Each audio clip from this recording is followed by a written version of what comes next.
Hello, my friend. Welcome to your sleep story. My name is Stephen Dalton. I'm an Irish storyteller, and it's my great privilege to be the voice that you listen to as you go to sleep tonight.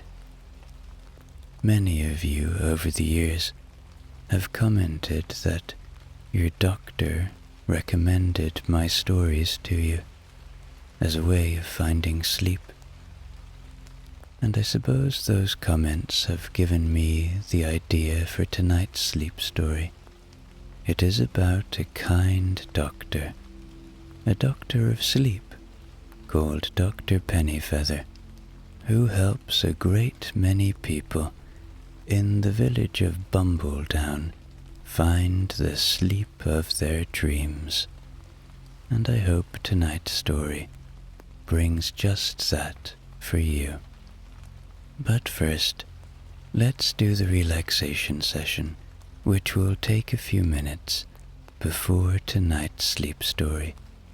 I'm going to count down from 10 to 1, and as I do, allow yourself to let go more and more. 10. Feel the support of the bed beneath you, or the floor, or whatever you lie upon tonight. And beneath what you lie upon, feel a deeper support. The support of the earth, our home, our constant support. And as you become aware of that support, see if you can sink into this moment a little more now. Just let go. A little more now.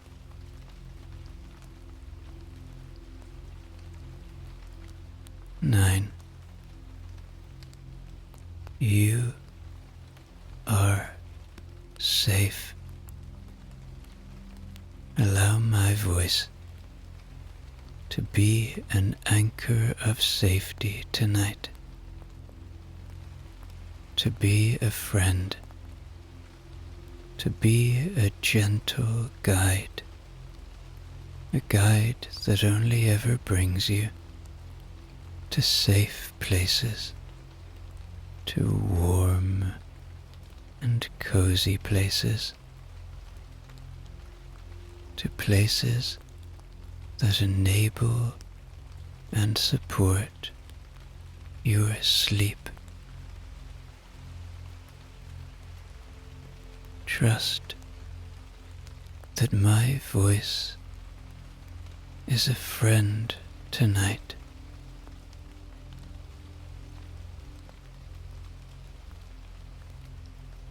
Eight. Feel into your body now. Notice where you might still be holding tonight. Notice where you may have pain or tingling or tension. Notice anything. Maybe you feel something in your feet or in your lower legs or your thighs or your belly, your chest, shoulders, your neck, your back, arms, hands.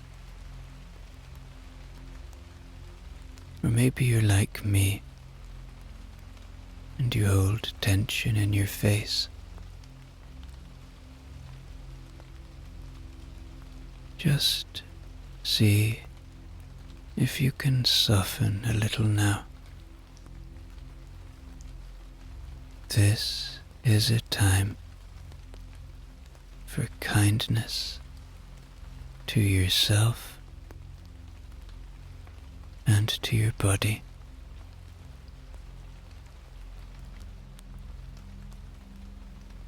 Seven. The day is done. Whatever has been, has been. Whatever will be, will be. But right now, all you have is this moment.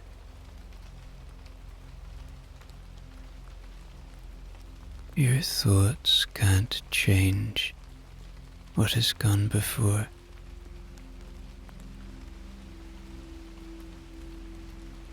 Your thoughts can't change what will come tomorrow.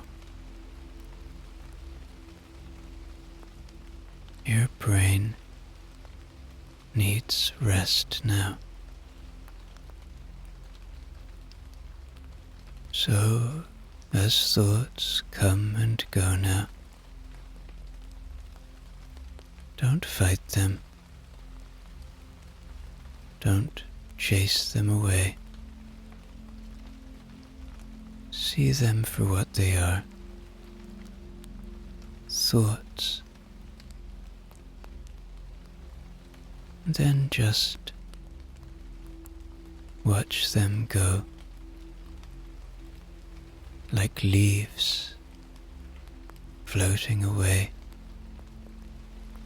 on a moonlit river,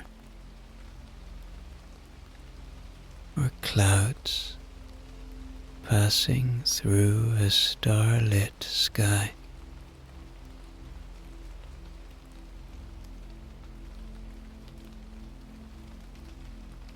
Six. This is your moment. This is your time.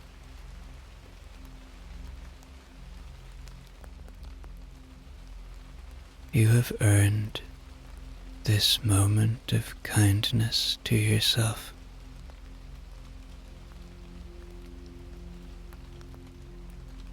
You deserve to have peace in your life. We all do. So, as you become aware of that fact, as you come to the understanding that we all deserve peace, see if you can settle into this moment a little more now, letting your body know that it's really time for rest.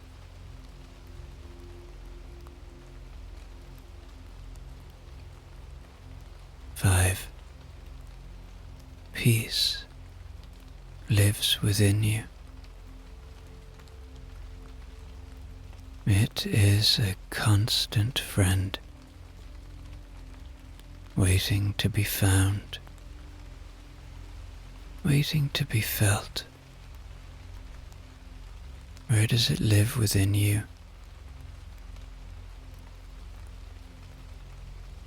Maybe it's in your heart.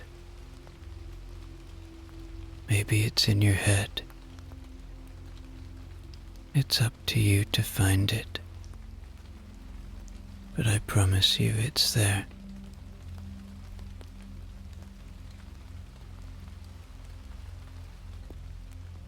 4. Perhaps allow a little gratitude now. Gratitude for the simple things, for your body, for the shelter you have tonight, for the ones you love and who love you, for the beauty and wonder of this world, of this planet, that you can find when you look for it.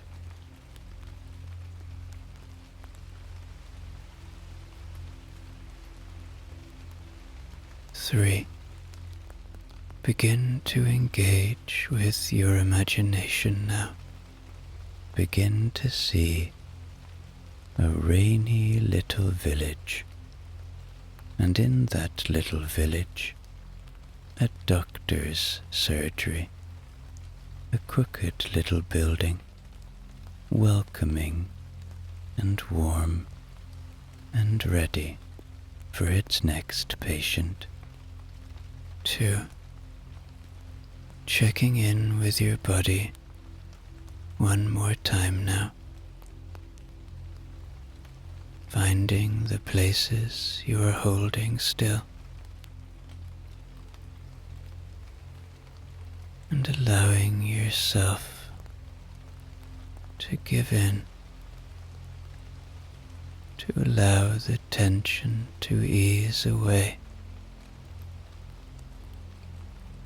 Your body has worked hard for you today. It's time to give it rest. And 1. Completely letting go now. As I tell you tonight's sleep story. In the small and damp town of Little Bumbledown, tucked away in a green and forgotten corner of the English countryside, there lived a most peculiar man by the name of Dr. Archibald Pennyfeather. He was very tall and very thin, with long fingers and a nose like a drooping candle, and eyes the color of weak tea. He wore a long grey coat that reached almost to his ankles, and a hat that was too tall for his head, and shoes that were too big for his feet. And he walked with a gentle, shuffling sort of walk that made almost no sound at all. Dr. Pennyfeather was not an ordinary doctor. Oh no. He did not treat coughs or colds or sore throats or tummy aches. He did not listen to chests with a stethoscope or tap knees with a little rubber hammer or shine torches into ears. Dr. Pennyfeather treated one thing and one thing only. He treated sleep. That is to say, he treated people who could not sleep, and people who slept too much, and people who slept at the wrong times, and people who slept in the wrong places, and people who had bad dreams, and people who had no dreams at all, and people whose dreams had gone missing, and people whose dreams had been stolen by magpies. His surgery was in a tall, narrow house on the edge of the town, where the last of the cobbled streets gave way to a long, muddy lane that led nowhere in particular. The house leaned slightly to the left, as though it had been listening too long at a keyhole, and its windows were small and round, like portholes, and its roof was covered in thick green moss that smelled, on rainy days, of old books and wet dogs. And it was almost always a rainy day in Little Bumbledown. The rain fell on the roof of Dr. Pennyfeather's surgery with a soft and steady patter, and it fell on the cobbles outside, and it fell on the ivy that climbed up the walls, and it fell on the little wooden sign that hung above the door, which read in careful gold letters, Dr. A. Pennyfeather, Doctor of Sleep, by appointment only. Please tiptoe. Inside, the surgery was very quiet and very warm.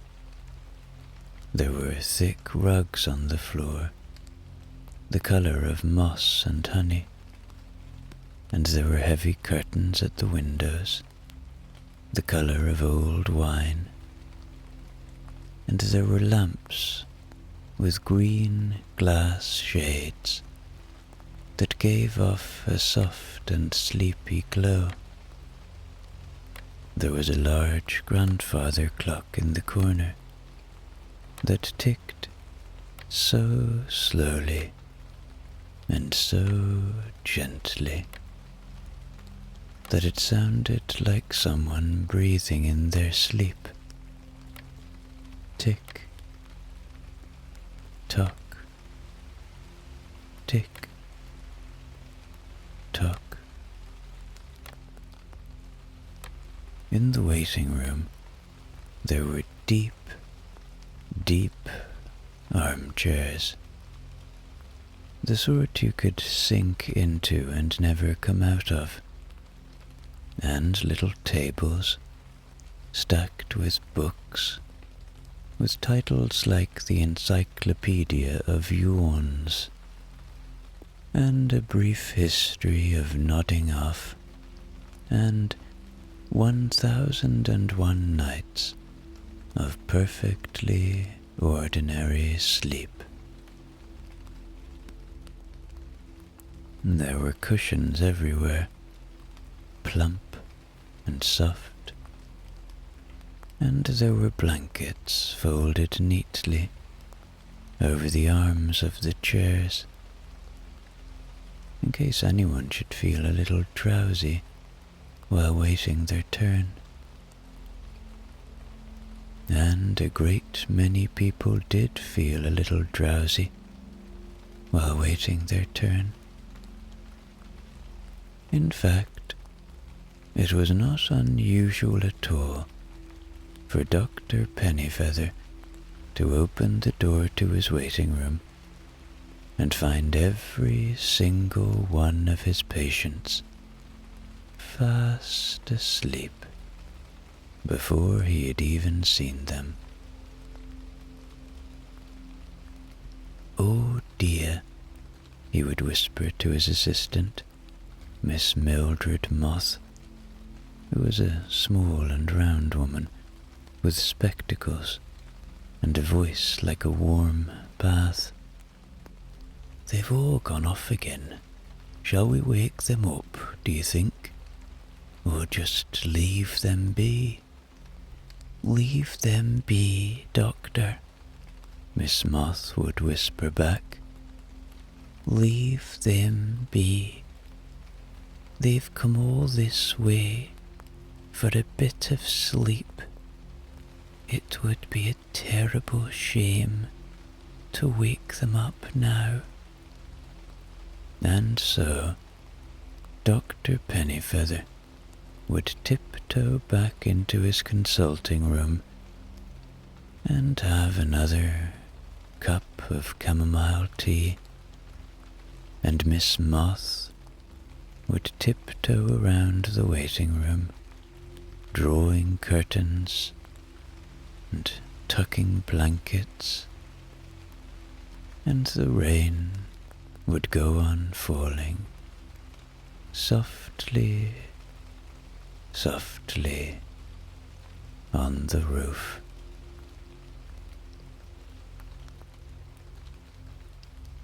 Now, on the particular evening when our story begins, a young boy by the name of Oliver Pembleton was walking up the long, muddy lane towards Dr. Pennyfeather's surgery.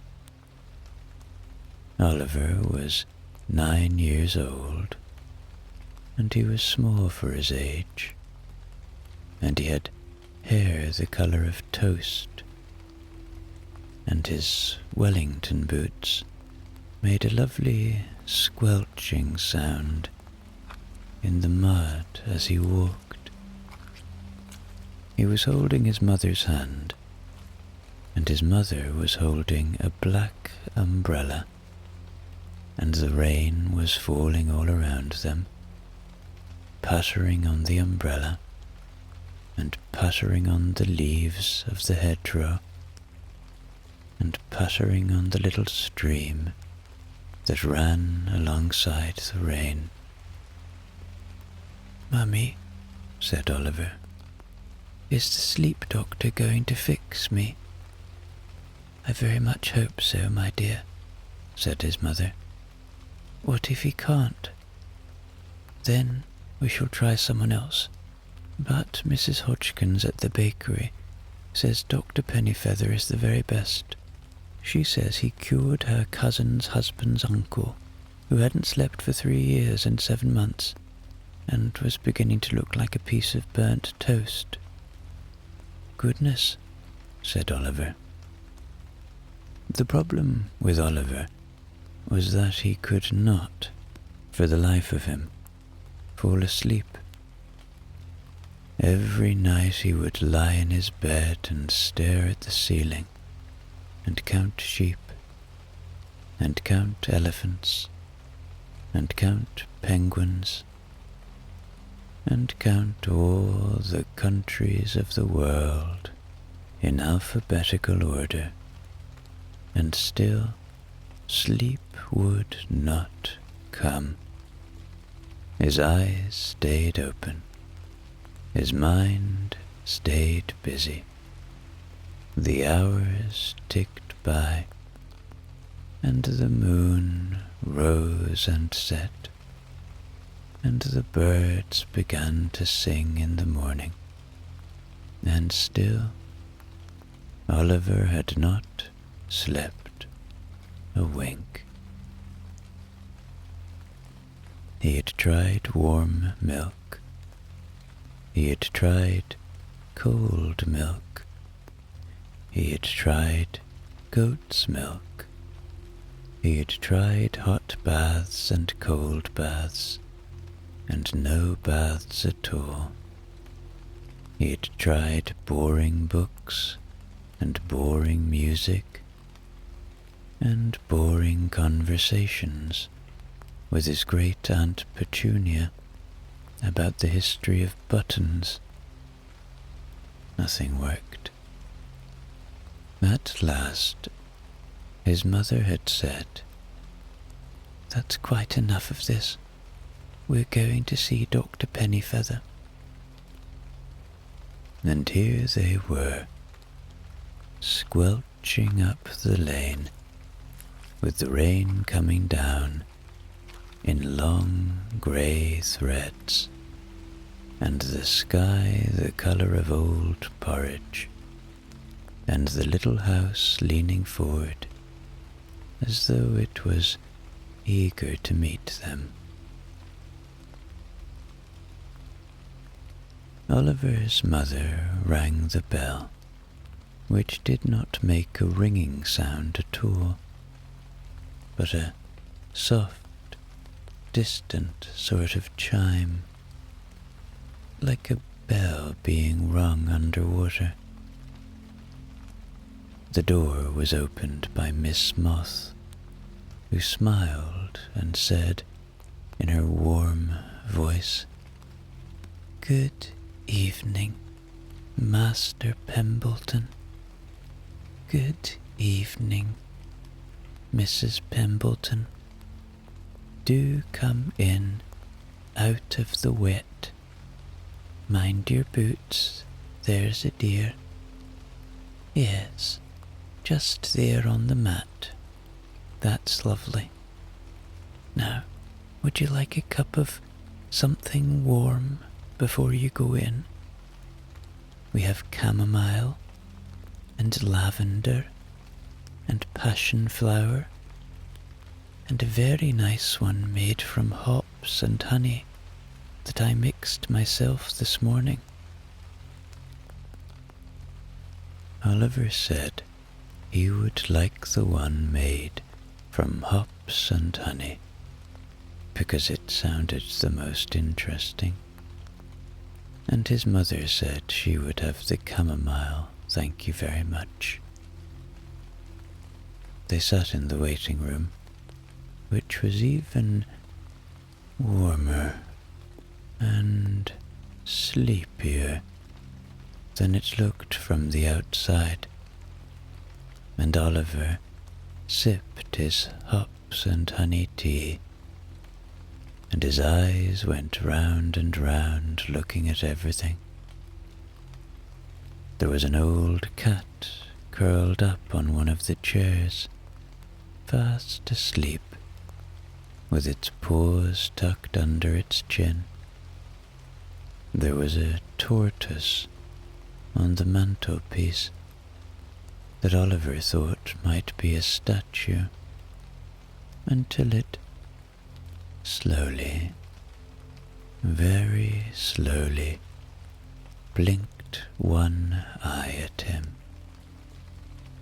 There was a large aquarium in one corner, and in the aquarium were not fish, but small, grey, round creatures that looked a bit like floating pebbles, and which Miss Moth later told him were called dreamlets, and which Dr. Pennyfeather kept for his experiments.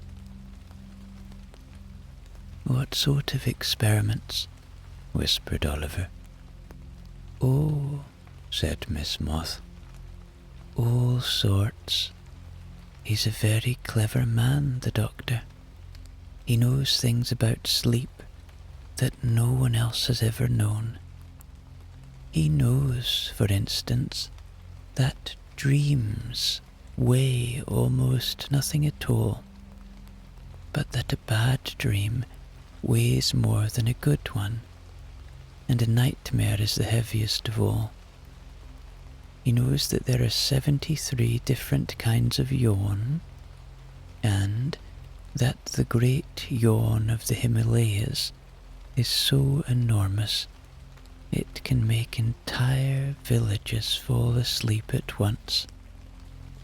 He knows where sleep comes from, and where it goes when it leaves you, and why some people have too much of it, and some people have too little." "Goodness," said Oliver. "He is," said Miss Moth, very solemnly, "a remarkable man." Just then, the door to the consulting room opened, and a long, thin figure appeared in the doorway. It was Dr. Pennyfeather himself. He looked down at Oliver over the tops of his spectacles, which were perched right at the very end of his candle nose, and he smiled a slow, kind sort of smile. "Master Pimbleton," he said, in a voice like distant thunder wrapped in a blanket. "Do come in. Do come in. I have been expecting you." The consulting room was the most wonderful room Oliver had ever seen in his life. It was shaped like a circle, and the walls were lined from floor to ceiling with bookshelves, and on the bookshelves were hundreds and hundreds of small glass jars, each one labeled in neat copperplate handwriting, and each one containing something strange and soft and swirly. There was a jar labeled Yawns, Common Garden, and a jar labeled Yawns, Imported Egyptian, and a jar labeled Sighs, Light, and a jar labeled Sighs, Heavy, and a jar labeled Snores, for adults only, and a jar labeled Dreams, Assorted, and a jar labeled Dreams, Chocolate Flavor, and a jar labeled Dreams involving penguins, and many, many more.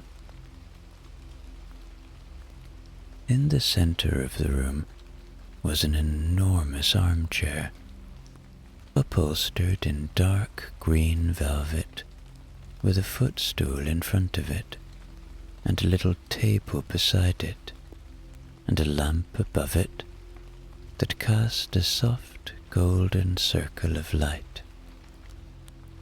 The rest of the room was in a gentle, dusky half-darkness, the sort of darkness you get just before you fall asleep, when the edges of things go soft and the middle of things goes cozy.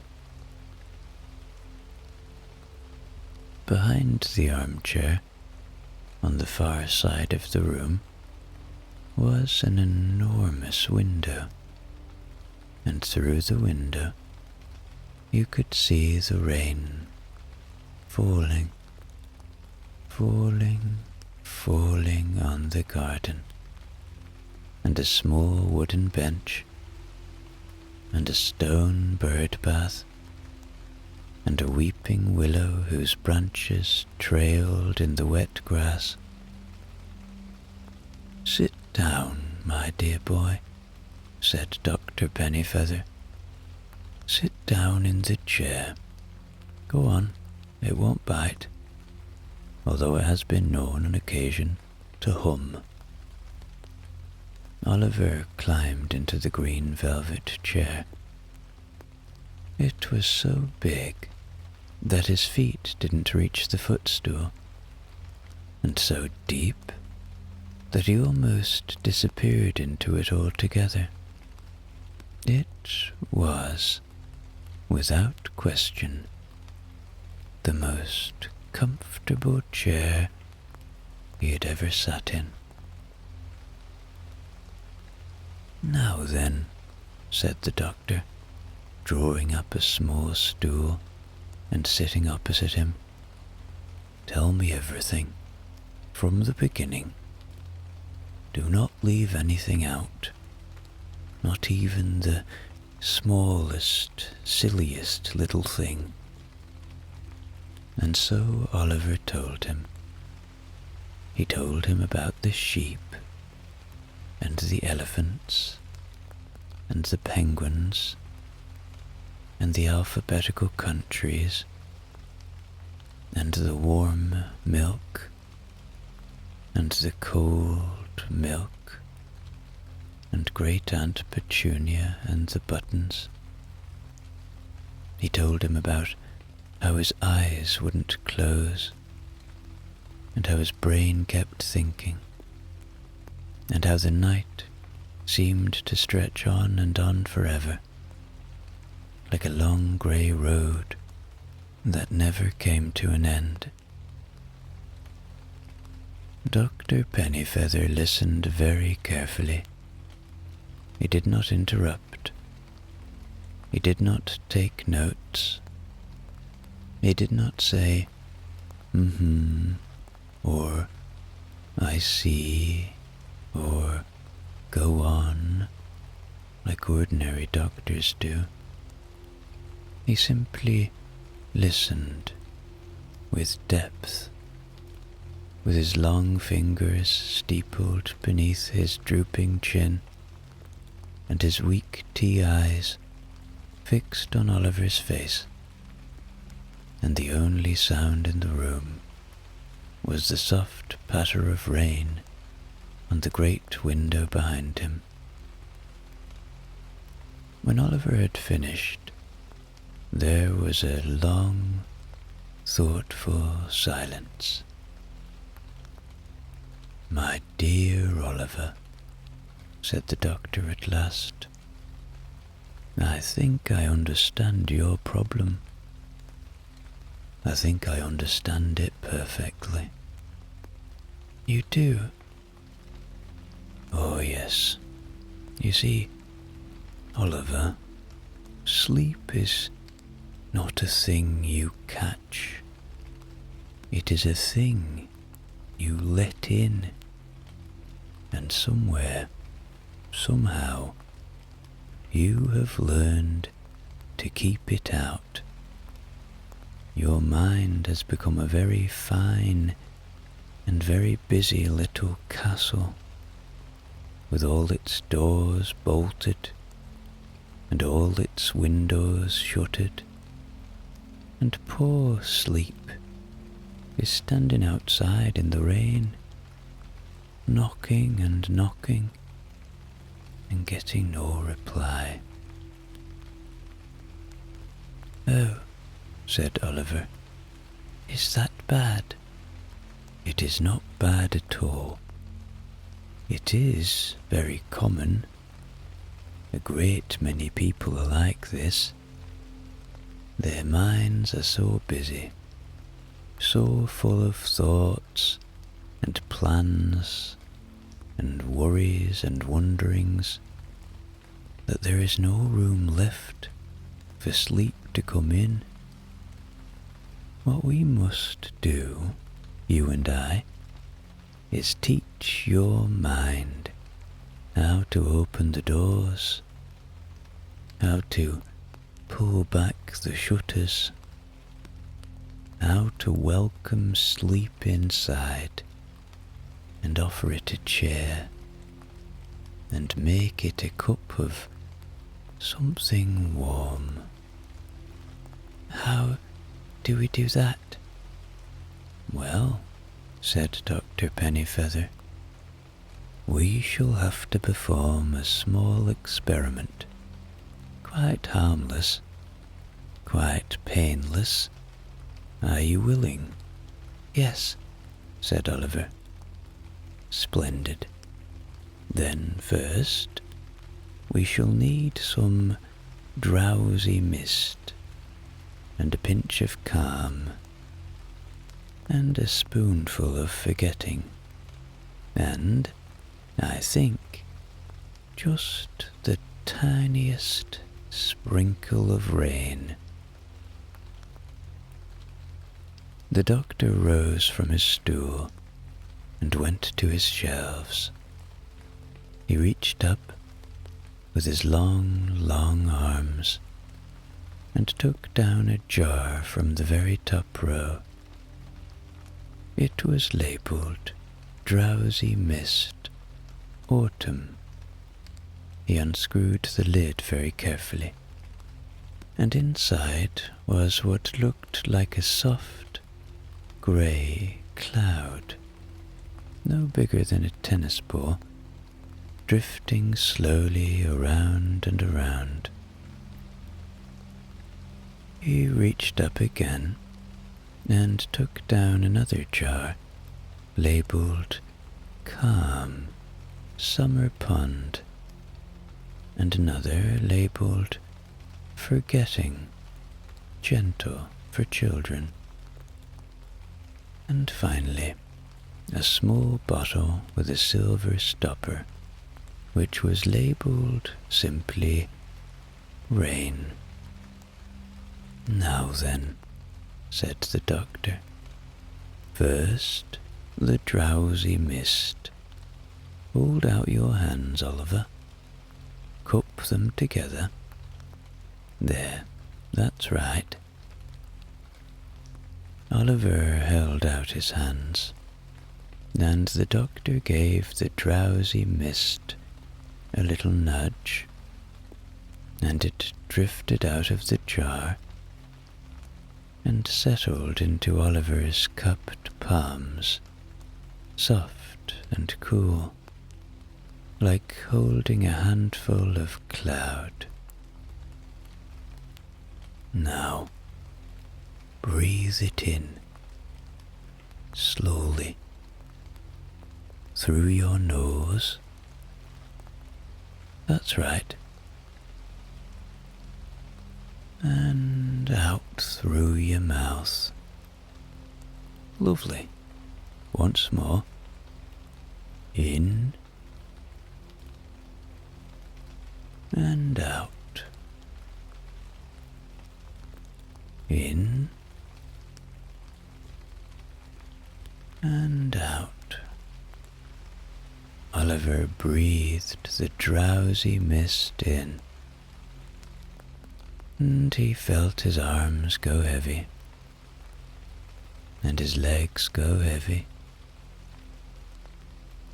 and his eyelids begin to droop, just the tiniest little bit. "Excellent," said the doctor. "Now the calm."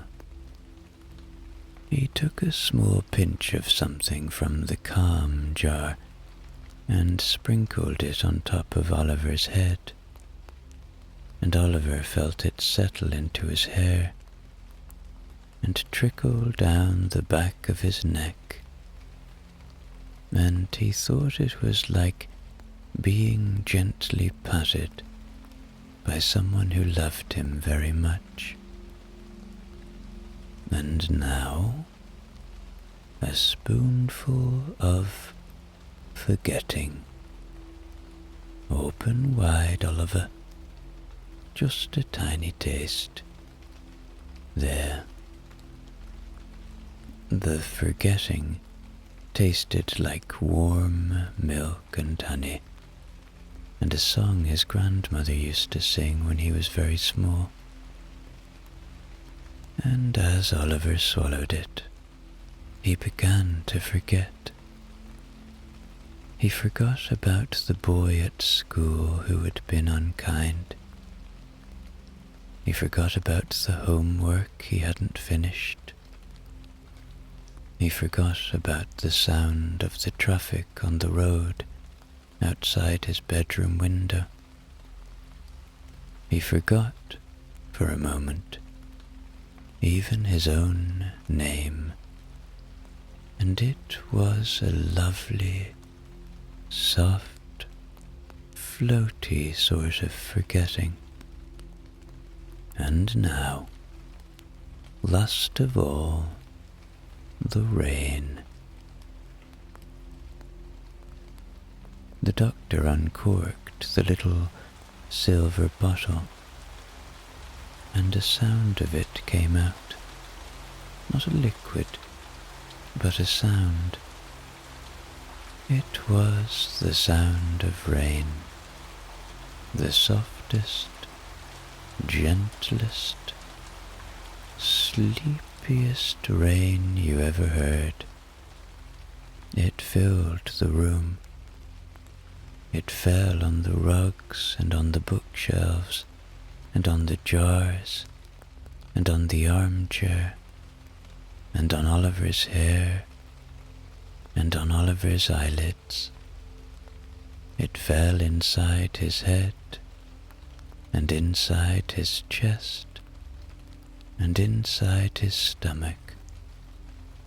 It fell everywhere. "Can you hear it?"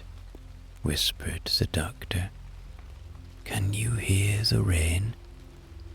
"Yes," whispered Oliver. "It is falling on a little house, a very small, warm little house at the edge of a wood, and inside the house there is a fire burning in the grate, and there is a soft bed by the window, and the rain is falling on the roof of the house, pat, pat, pat, and the fire is crackling softly in the grate, and the wind is murmuring in the trees outside, and there is no one there but you, no one to bother you, no one to worry you, no one at all, just you and the bed and the fire and the rain."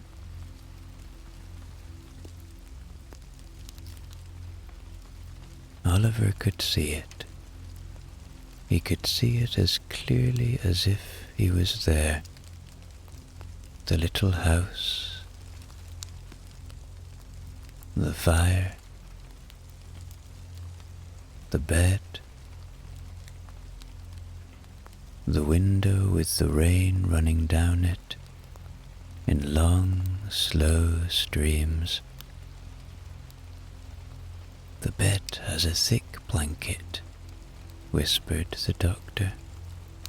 "A very thick, very heavy blanket, the colour of moss, and the pillow is full of feathers, and it smells of lavender,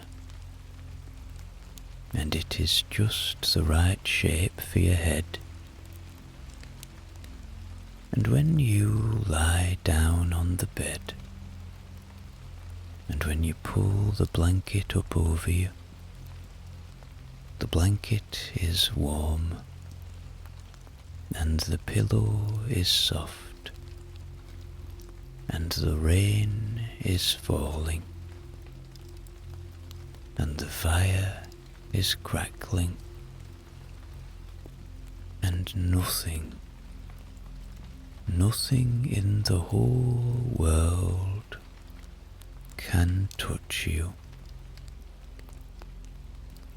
Oliver's eyelids were growing heavier and heavier and heavier.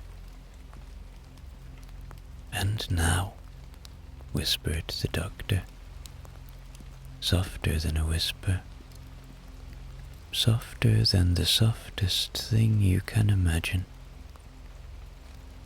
"Now you may close your eyes, just for a moment, just for a little moment, just to see how it feels." Oliver closed his eyes, and and he fell asleep. He fell asleep so completely and so deeply and so peacefully that he did not wake up when the doctor stood up.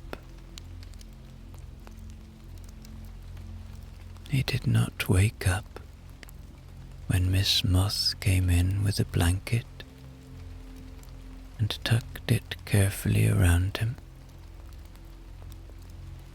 He did not wake up when the grandfather clock in the hall chimed 7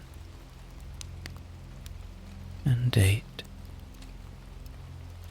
and 9.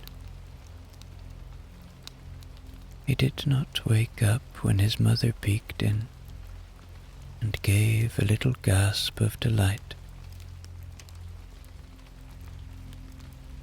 He did not wake up at all. He slept all through the evening. He slept all through the night. He slept right through to the next morning. And when he finally did wake up, it was to the smell of buttered toast and the sound of Miss Moth humming in the kitchen and the pale grey light of an English morning slipping in through the round portholes of the windows. Oliver sat up. He blinked. He looked around. He was still in the great green armchair, with the thick blanket tucked up to his chin. The rain was still falling, and he felt better than he had felt in years. Dr. Pennyfeather was sitting in the stool opposite him, reading a book. "Good morning, Master Pembleton," said the doctor, without looking up. "Good morning, Doctor," said Oliver. "Did you sleep well?" "Oh, yes," said Oliver. "I slept very well indeed." "Splendid," said the doctor. "Absolutely splendid. Now you might think that this is the end of our story, but it is not. Not by a long way.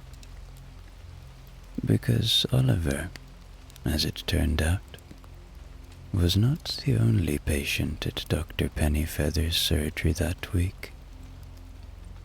Oh no. Indeed, the doctor had a great many patients of all shapes and sizes, with a great many different sorts of sleep troubles.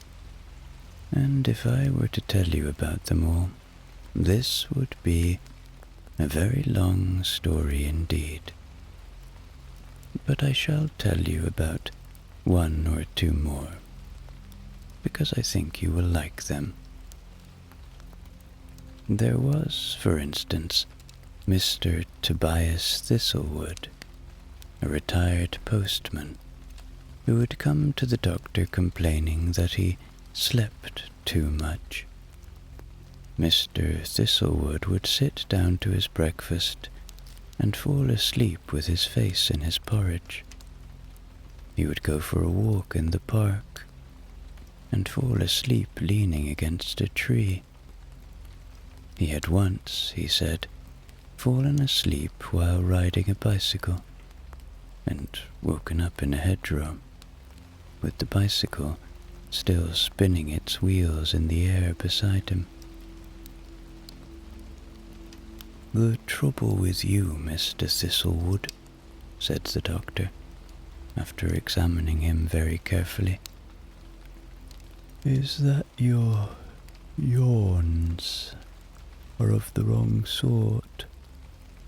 You have been collecting yawns all your life, from all the post you have delivered, because there is nothing in the world so full of yawns as a piece of post. Bills are full of yawns. Official letters are full of yawns. Tax forms are full of yawns. Local council notices are of the very sleepiest yawns of all. You have been breathing them in for 40 years, Mr. Thistlewood, and they have built up inside you until there is no room for anything else." "Goodness," said Mr. Thistlewood, "what shall I do?" "We shall have to draw the yawns out of you," said the doctor. "It is a slow process, but a very gentle one. You shall sit in this chair, and I shall give you a cup of liveliness brewed from cockerels' crows and spring mornings, and we shall sit together and read the most exciting books we can find, and little by little the yawns will leave you."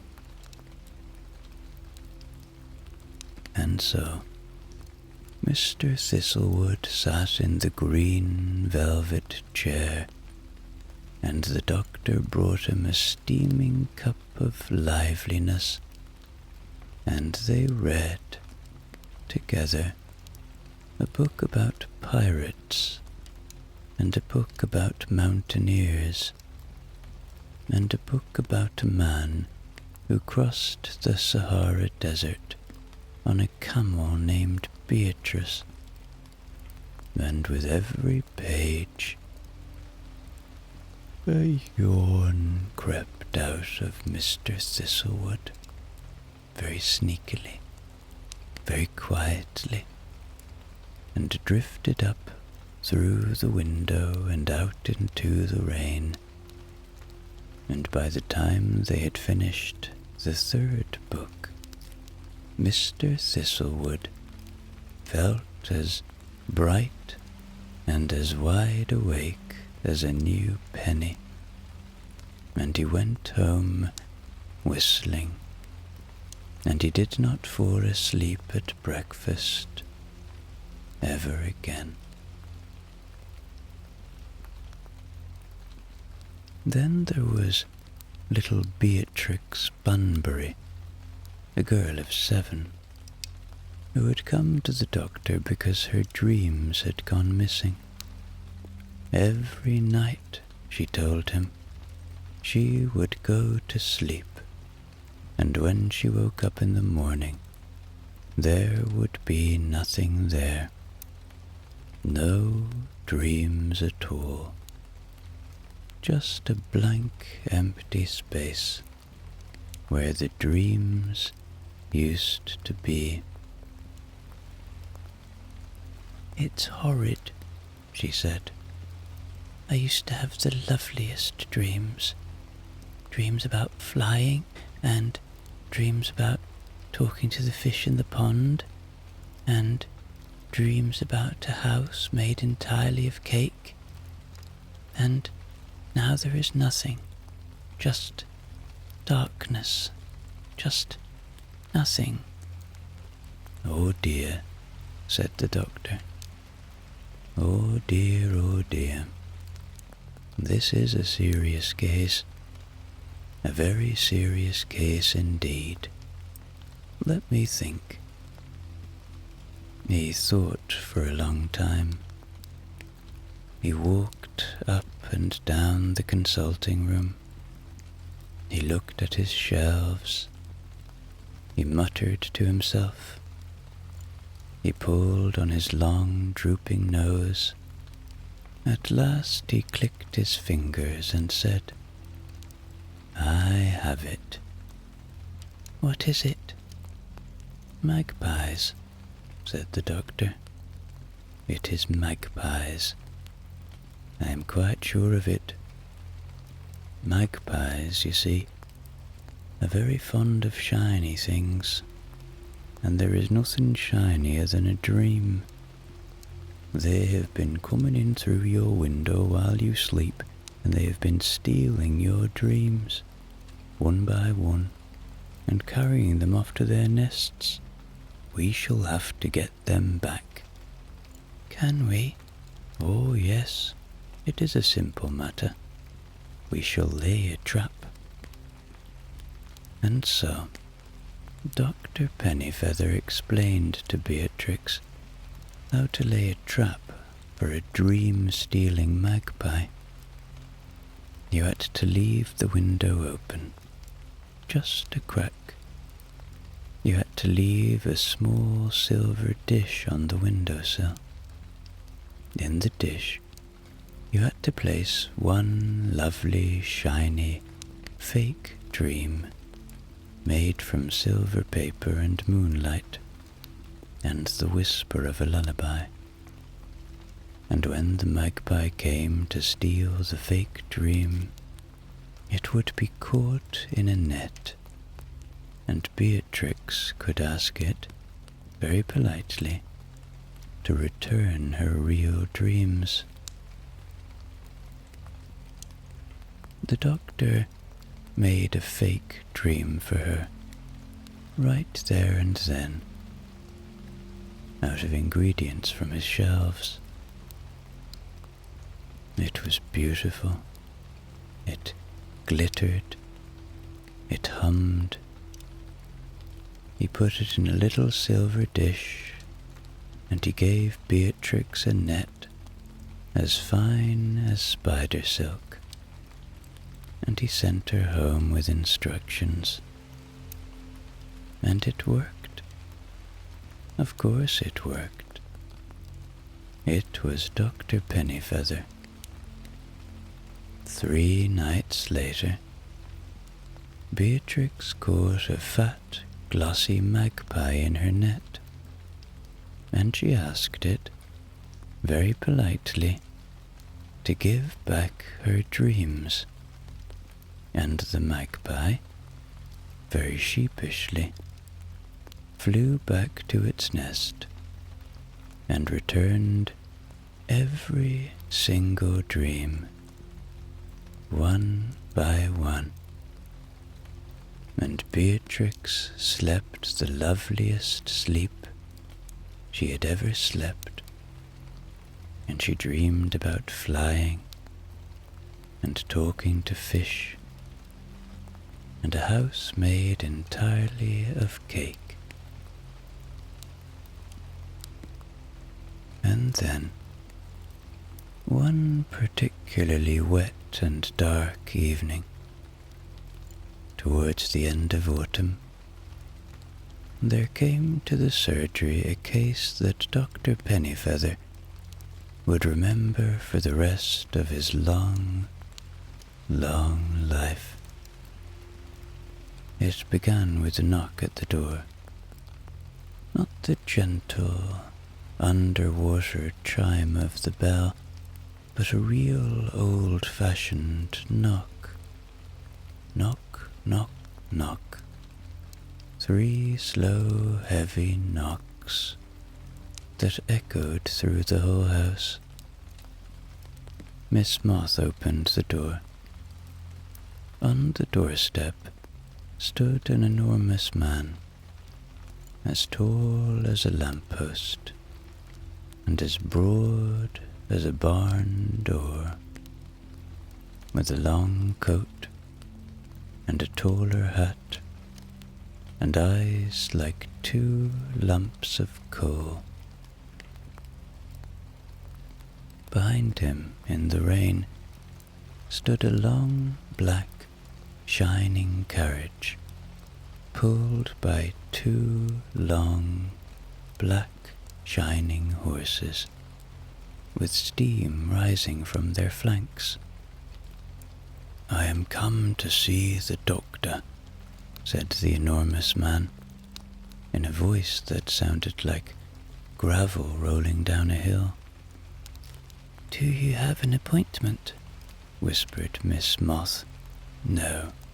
"Oh dear, I'm afraid Dr. Pennyfeather only sees patients by appointment." "He will see me," said the enormous man. "He will see me tonight. Tell him it is a matter of the most urgent importance. Tell him it concerns the king." Miss Moth's eyes went very wide behind her spectacles.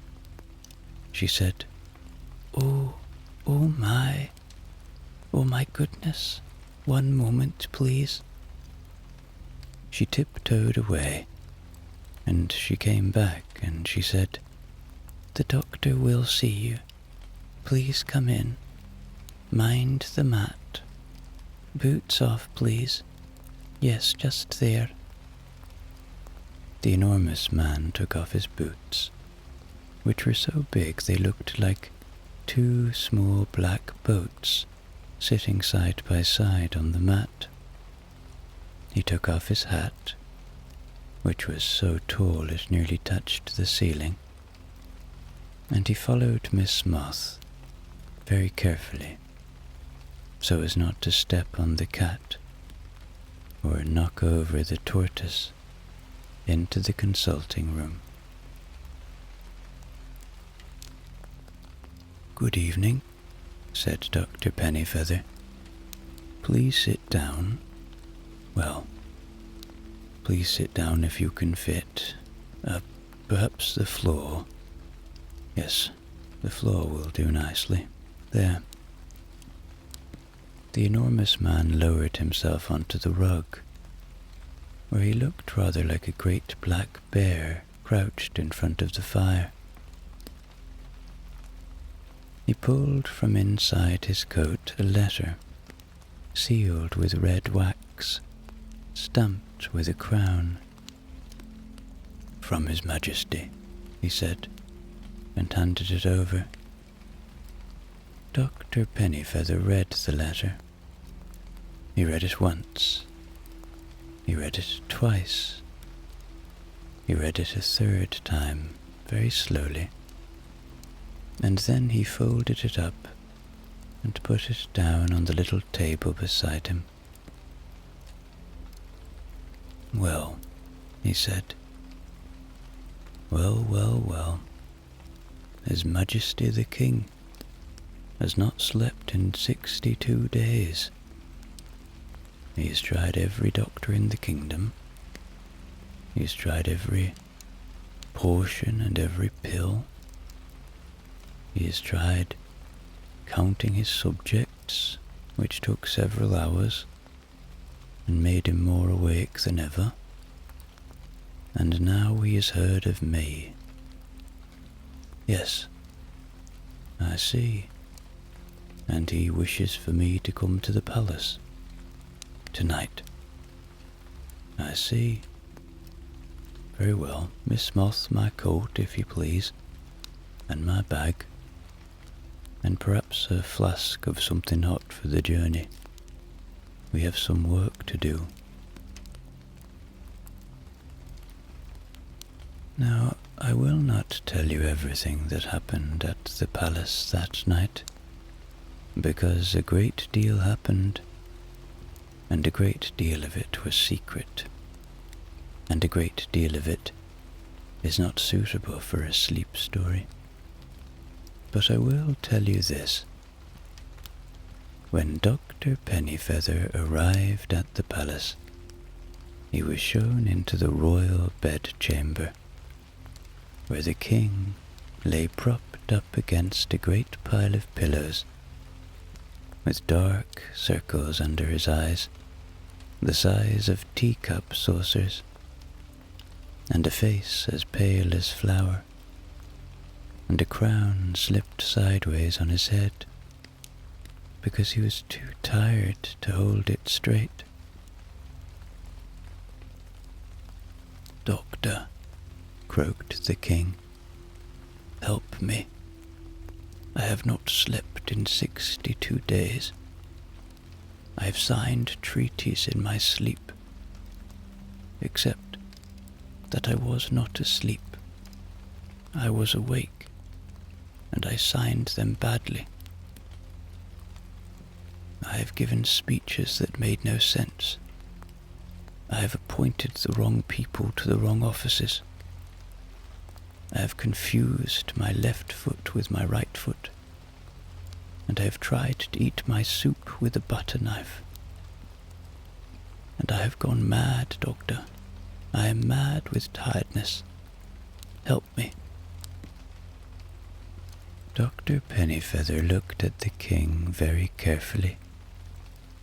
He examined his eyes. He felt the weight of his sighs. He counted the rings around his pupils. He listened to the sound his breathing made when he blinked. "Your Majesty," he said at last, "I can help you, but I must ask first one question." "Anything." "What were you thinking about, Your Majesty, on the night you first could not sleep?" The king thought for a moment. "I was thinking," he said, "about everything. I was thinking about the kingdom, about the wars, about the treaties, about the taxes, about the peasants, about the weather, about the price of bread, about my great-great-grandfather who lost half the empire, about my great-great-grandson who might lose the other half, about whether I was a good king, or a bad king, or an indifferent king, about whether the history books would remember me at all, about whether anything I did mattered, about whether anything anyone ever did mattered. And once I started thinking, Doctor, I could not stop."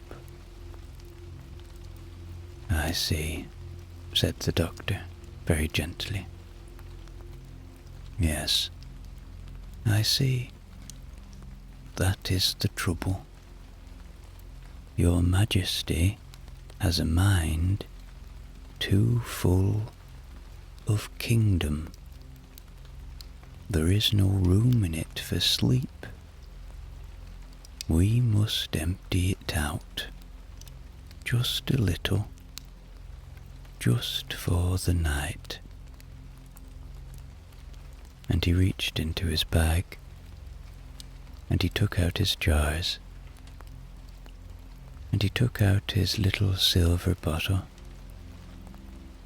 and he began, very softly,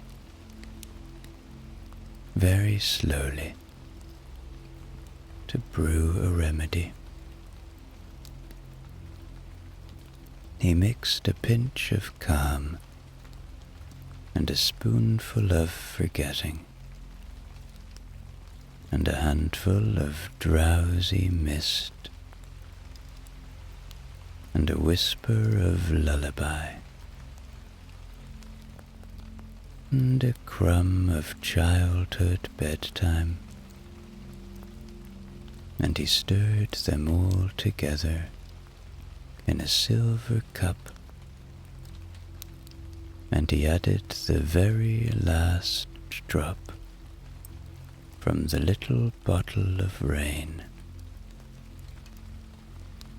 And then, He sat beside the king, and he told him a story. It was a very small story. It was about a little wooden boat on a little wooden lake, and about how the boat rocked gently, gently, gently on the water, and about how the water was dark and smooth and warm, and about how above the boat there was a sky full of soft stars, and about how the rain was falling very lightly, very kindly on the lake and on the boat and on the little sleeping fisherman curled up inside the boat with his cap over his face. The king listened. His breathing slowed. His eyelids fluttered. His crown, which had been slipping sideways,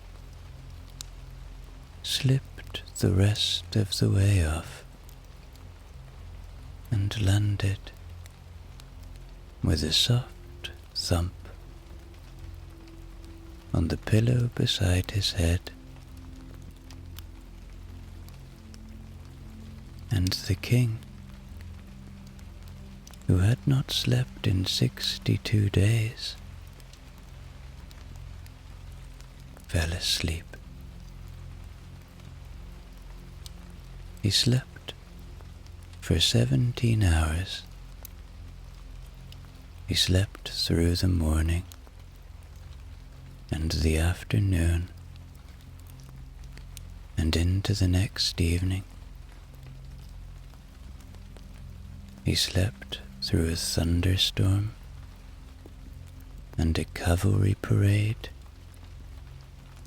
and a small earthquake that shook the south wing. He slept so deeply and so peacefully that the royal physicians gathered around the bed had to check 3 times that he was still breathing. And when at last he woke up, he was a new man. His face had color. His eyes were clear. He sat up in bed and he stretched. And he yawned, an enormous, healthy yawn. And he said, "My goodness, that was the best sleep I have ever had in my entire life. Where is Dr. Pennyfeather? I wish to thank him. I wish to knight him. I wish to give him half the kingdom."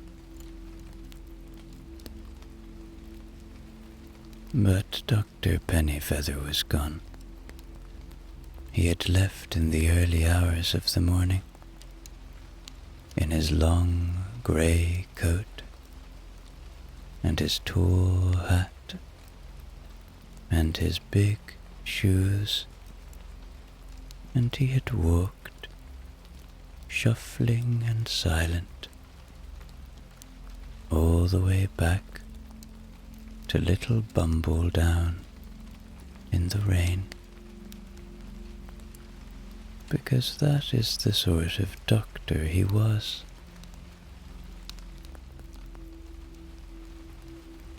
The king did send him a present, of course, a large and handsome chest of gold.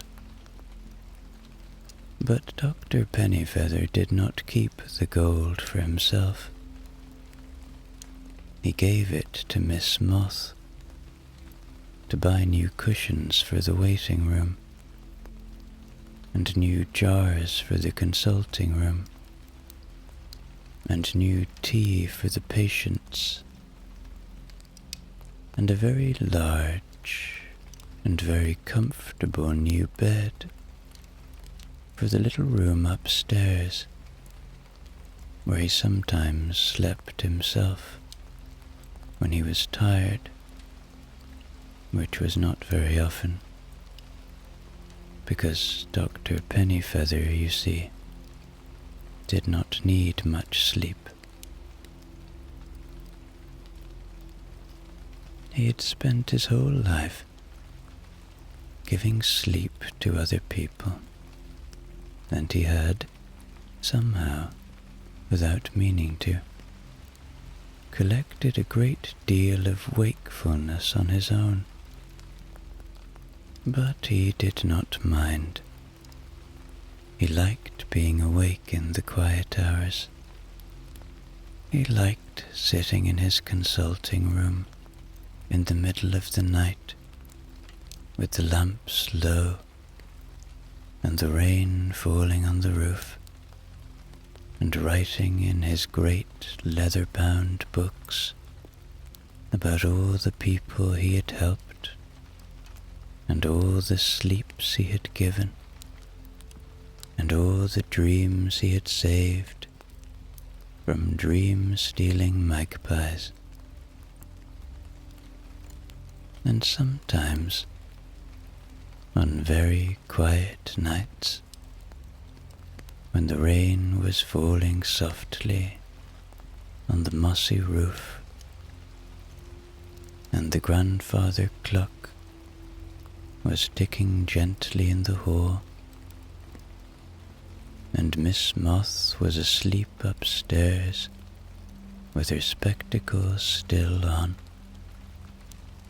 Dr. Pennyfeather would pour himself a small cup of something warm, and he would sit in his green velvet chair, and he would watch the rain streaming down the great window, and he would think about all the sleeping people in all the sleeping houses, in all the sleeping towns, in all the sleeping countries of the sleeping world. And he would think how lucky he was to do the work he did. And outside, the rain would go on falling, softly, softly, softly, on the roof and on the garden and on the weeping willow and on the muddy lane that led nowhere in particular, and on the whole of Little Bumbledown, which was, by now, fast asleep.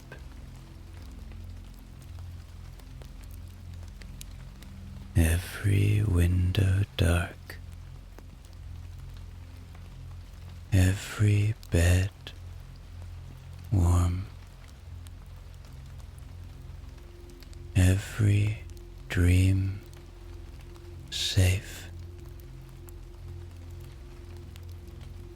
and the rain falling, and all the good people of the world at last asleep.